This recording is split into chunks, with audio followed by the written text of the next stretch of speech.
Good evening friends. आज की इस क्लास में हम सीखने वाले हैं वोकैबुलरी नंबर 56 है ना। आज हमारा डे कौन सा है? डे 56 है। शुरू कर दें? रेडी? चलिए, पिक्चर से देख के समझना है कि मामला कैसा है। समझ में आ रहा है क्या मामला कैसा है? कोई बहुत फ्री घूम रहा है ना? ऐसा लग रहा है ना कि कोई एकदम फ्री है। तो हमारा फ्रेज है एट लार्ज। एट लार्ज का भी मतलब होता है फ्री। क्या होता है? फ्री। ये वर्ड न्यूज़पेपर में लगभग रोज आता है, बार बार लिखा होता है ना। जहां फ्री लिखना हो ना, वहां न्यूज़पेपर क्या करता है? एट लार्ज लिख देता है। अब आप क्या मीनिंग निकालोगे? एट तो प्रीपोजिशन है और लार्ज मतलब बड़ा। लेकिन जब एट लार्ज को एक साथ लिखा जाएगा तो उसका मीनिंग निकलेगा फ्री। देखो कैसे, स्वतंत्र होना वो कह रहा है। क्या मीनिंग निकल रहा है? स्वतंत्र होना, फ्री होना। एग्जाम्पल देखते हैं। The escaped prisoner is still at large. मतलब कोई कैदी जेल से भाग गया और वो अभी भी क्या है? स्टिल एट लार्ज है। स्टिल एट लार्ज है मतलब वो अभी भी फ्री है, अभी पकड़ में नहीं आया है, कैद में नहीं आया है। सो एट लार्ज मीन्स फ्री। याद रहेगा, ही इज एट लार्ज मतलब इस समय वो कैसा है? फ्री घूम रहा है, स्वच्छंद है, किसी ने पकड़ नहीं रखा है उसको। अच्छा, इस पिक्चर से क्या समझ में आ रहा है? एट लार्ज तो समझ में आ गया था ना। इस पिक्चर में देखो क्या समझ में आ रहा है। इसमें टारगेट पर कोई नहीं जा रहा है, सब अगल बगल यहां वहां जा रहे हैं। इसके सारे तीर जा रहे हैं ना, समझते हैं। At random, without any aim और पर्पस। जब हम किसी बिना उद्देश्य के कोई काम कर देते हैं, ऐसे यूं ही कर देते हैं, उद्देश्य पे हम जा ही नहीं पाते अपने, है ना, तो क्या होता है? बिना किसी उद्देश्य के जब काम करते हैं तो at random. The whole night she talked at random. एक तो पूरी रात बात की और उसके बाद भी कैसी बात की? At random. मतलब पिन पॉइंटेड बात की नहीं, जो मूल मुद्दे की बात थी। कैसी बात की? एट रैंडम, इधर उधर की, बिना किसी उद्देश्य की। सो एट रैंडम का जो सेंस निकल रहा है वो है बिना उद्देश्य के। फिर आ गया be in one's good books. Be माने होना, इन वंस किसी की, गुड बुक्स अच्छी किताब में होना। मतलब बी इन फेवर ऑफ, किसी के पक्ष में होना। हिंदी में होता है किसी के पक्ष में होना या किसी की गुड लिस्ट में होना। मतलब वो आपको सपोर्ट करता है, वो आपके अगेंस्ट नहीं है। जैसे अगर आप बहुत अच्छे स्टूडेंट हैं, आप अच्छे से पढ़ाई करते हैं, तो आप अपने टीचर की गुड बुक्स में हैं। You are in good books of a teacher. मतलब आप अपने टीचर के क्या हैं? गुड बुक्स में हैं। वो आपके पक्ष में, आपके फेवर में, वो आपको सपोर्ट करते हैं, इसलिए बोलते हैं B in good books.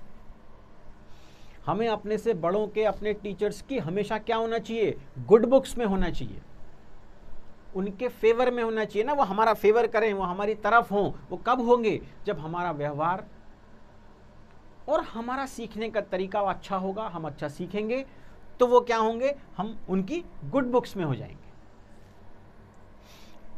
I am in good books of my teachers, ऐसा आप कह सकते हैं। यदि आप अपने टीचर्स की गुड बुक्स में हैं तो क्या कहेंगे आप? आई am in good books of my teachers. मैं अपने टीचर्स की क्या हूं? गुड बुक्स में हूं। मतलब वो मुझे सपोर्ट करते हैं, वो मुझे पसंद करते हैं, वो मेरा फेवर करते हैं। समझो, एक पिछली क्लास में भी यही कहा था।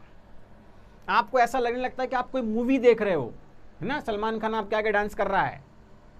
अरे ये पिक्चर नहीं चल रही है, ये हम सीख रहे हैं, ये सीखने वाला काम है। आपकी समस्या क्या है? जहां हमें प्योर एंटरटेनमेंट लेना होता है, जैसे मूवीज, सीरियल्स, वेब सीरीज, वहां से हम ज्ञान लेके आते हैं। मालूम नहीं क्या क्या सिखाते हैं, है ना। और ऐसा ऐसा सीख के आते हैं, किसी को बता भी नहीं पाए कि क्या सीख लिया है। ऐसा ही सीख लेते हैं। अरे तो जहां से पूरा भरपूर मनोरंजन करना था वहां से हमने ज्ञान ले लिया, और जहां ज्ञान लेने वाली बात है, जहां से सीखना है, उसमें हम मनोरंजन ढूंढ रहे हैं। बोरिंग लग रहा है, मजा नहीं आ रहा है, तो क्या मजे लेने के लिए क्लास की है कि मजे लेने के लिए वीडियो देख रहा है? मजे लेने के लिए देखना है तो दूसरे वीडियो देख भैया।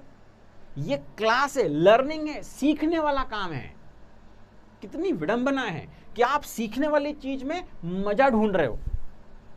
अरे मजा वाकई आना चाहिए, हर चीज में चाहिए, बट सिर्फ मजा ढूंढोगे तो सीखने का क्या होगा? ठीक है भाई साहब। So be in good books, I am in good books of my teachers. आगे चलते हैं। आ गया मजा? आया ना? हाँ, वेरी गुड। इधर ध्यान दो, इधर बिहाइंड द सीन पे जाना है अपने को। किधर जाना है? Behind the scene. सीन के पीछे जाना, सीन पे नहीं जाना है। The grim reality behind the attractive appearance. समझो रे, अपनी अकल लगाओ, दिखावे पे मत जाओ। The grim reality behind the attractive appearance. जो अट्रैक्टिव अपीयरेंस है उसके पीछे छुपी जो एक्चुअल रियलिटी है। ग्रिम रियलिटी मतलब जो एक्चुअल रियलिटी है उसको समझो। लाली पाउडर लेकमे टेकमे पे मत जाओ, अपनी अकल लगाओ, है ना? वो आजकल आता है ना वीडियोस जिसमें वो किसी भी लेडी को लीपा पोती करके ऐसी बना देते हैं कि आप पहचान ही नहीं पाओ कि वही है। वैसे भी लोग यही कहते हैं ना कि जो महिला ब्यूटी पार्लर में जाती है, आप ये दावे के साथ कह ही नहीं सकते हो कि वही बाहर आई है, क्योंकि आप उसको पहचान ही नहीं पाओगे। तो ग्रिम रियलिटी पे जाओ, अपनी अकल लगाओ, दिखावे पे मत जाओ, है ना? छुपा हुआ सच पकड़ो, हिडन ट्रुथ। तो बिहाइंड द सीन की बात करो कि जो सीन सामने दिख रहा है उसके पीछे क्या छुपा है, एक्चुअल रियलिटी क्या है, that we have to understand. That is called behind the scene. Scene के पीछे की रियलिटी हमें पता करनी है ना? What is the reality behind that scene. और she always keeps herself behind the scene, मतलब वो सच हमेशा छुपा कर रखती हैं। सामने तो लेक में ही दिखता है लाली पाउडर, है ना? तो she always keeps herself behind the scene. हंसी मजाक की बात है, don't take it to the heart. सीखने वाली बात है कि हमें क्या पकड़ना है, बिहाइंड द सीन वाला मामला पकड़ना है, एक्चुअल पकड़ना है, ग्रिम रियलिटी को देखना है, दिखावे पर नहीं जाना है। अच्छा, डबल चेक हो गया। एक तरफ कुआं, एक तरफ खाई जैसा कुछ मामला लग रहा है। इधर भी गए, उधर से भी गए, यही लग रहा है ना? देख लेते हैं क्या है। बिटवीन टू फायर्स, बहुत बढ़िया फ्रेज है, समझना है इसको, जानना। बिटवीन टू फायर्स, दो फायर्स के बीच में, दो आग के बीच में, एक तरफ कुआं एक तरफ खाई वाले मामले में, subject to a double attack. जब हमारे ऊपर डबल अटैक वाला मामला हो, दोनों तरफ खतरा नजर आ रहा हो, एक तरफ खाई हो एक तरफ कुआं हो, तो क्या कहेंगे? एक तरफ खाई एक तरफ कुआं।